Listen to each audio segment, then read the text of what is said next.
Hello friends, welcome to my YouTube channel. My name is Harjeet Kaur. हम कर रहे हैं लूसेंट जीके के ऑब्जेक्टिव क्वेश्चंस, जिसमें हमारा मॉडर्न हिस्ट्री चल रहा है और इसमें हम डिस्कस कर रहे थे गांधीयन एरा से रिलेटेड क्वेश्चंस।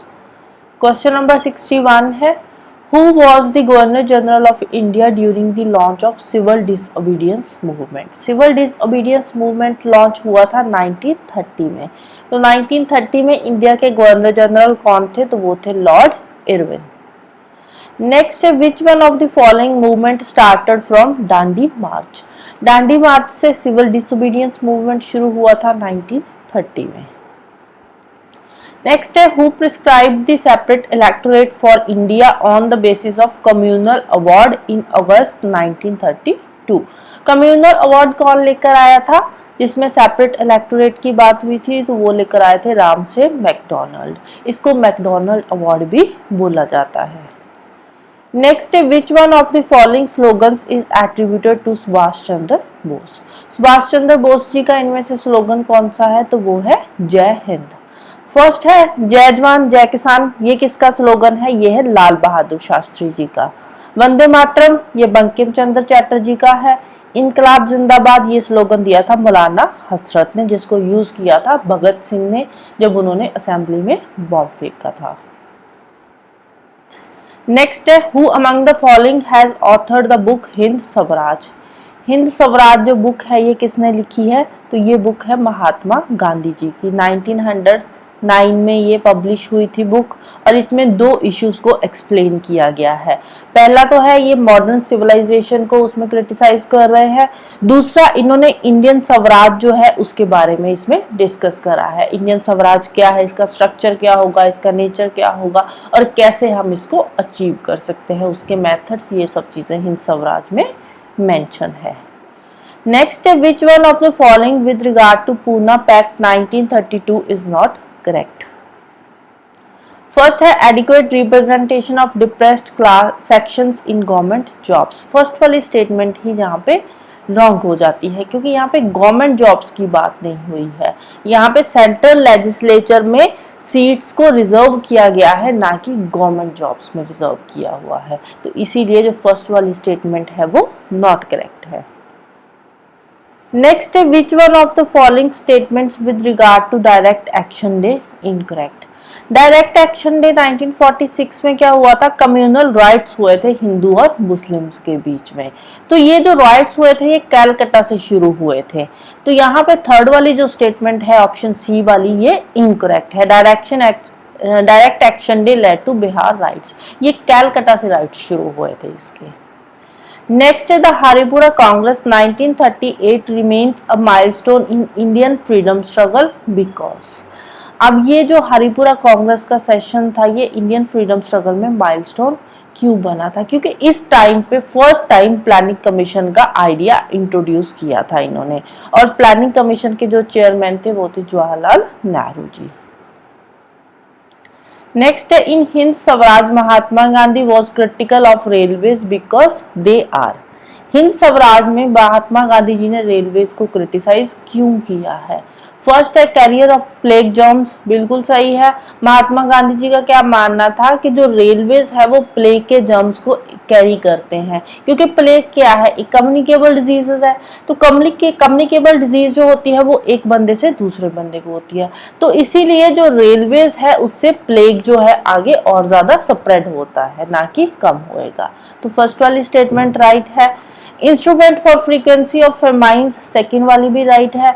अब रेलवे से क्या हो रहा है, फेमाइंस नेचुरल नहीं आ रहे, मैन मेड फेमाइंस है। ये वाले जो फेमाइंस यहाँ पे बात हो रही है ये मैन मेड फेमाइंस है, क्योंकि रेलवेज के थ्रू जो फूड ग्रेन्स है वो एक जगह से दूसरी जगह ट्रांसपोर्ट किए जा रहे हैं और आर्टिफिशियली एक जगह पे जो फूड ग्रेन्स है उनकी डेफिशिएंसी आ रही है, जिसकी वजह से फेमाइंस बढ़ गए थे।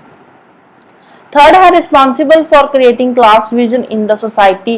क्लास डिवीजन भी इससे होती है, ये भी सही स्टेटमेंट है। एक्सीडेंट प्रोन वाली स्टेटमेंट रॉन्ग है। तो आंसर आ जाएगा 1, 2 and 3 ऑप्शन ए।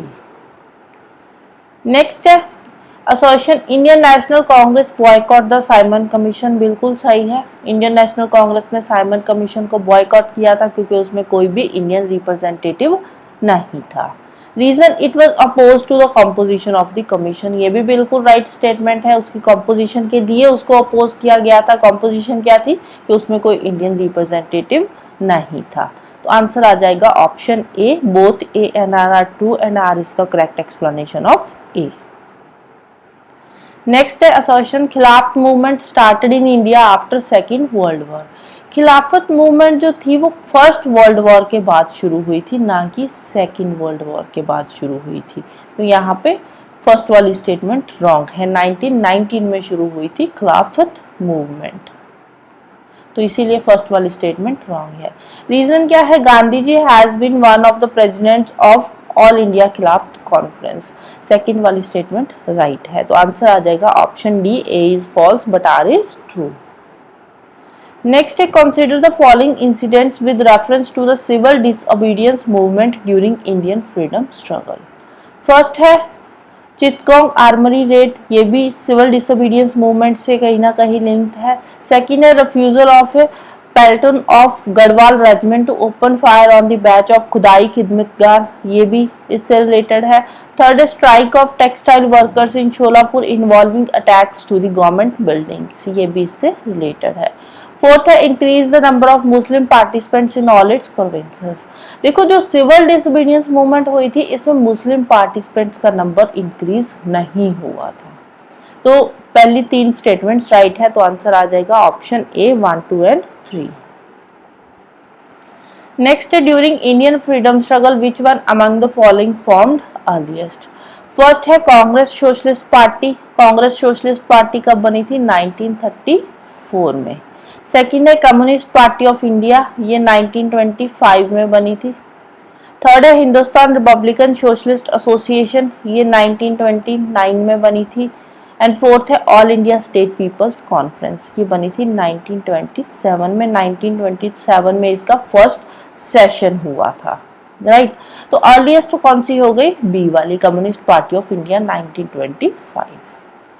नेक्स्ट है two independent states of India and Pakistan were. India Pakistan अलग अलग स्टेट्स कब बनी थी, through the Indian independence act.